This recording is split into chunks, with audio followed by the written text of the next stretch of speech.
بفضله تحصل الدرجات وبكرمه تبدل السيئات. الحمد لله حمدا كثيرا طيبا مباركا فيه كما يحب ربنا ويرضى.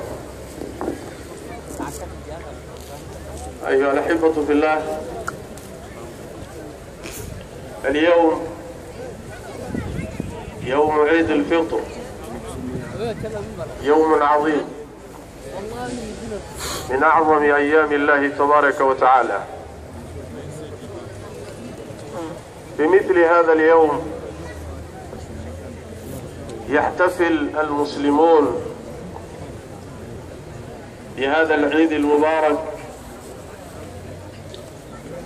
التي شرعه رسول الله صلى الله عليه وآله وسلم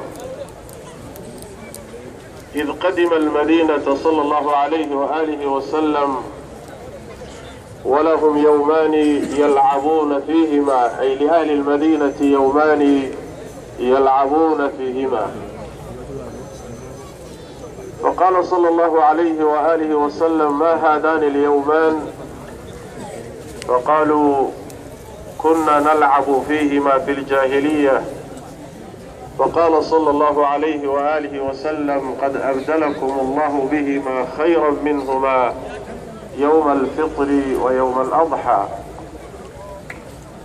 فهو عيد عظيم ومناسبة جليلة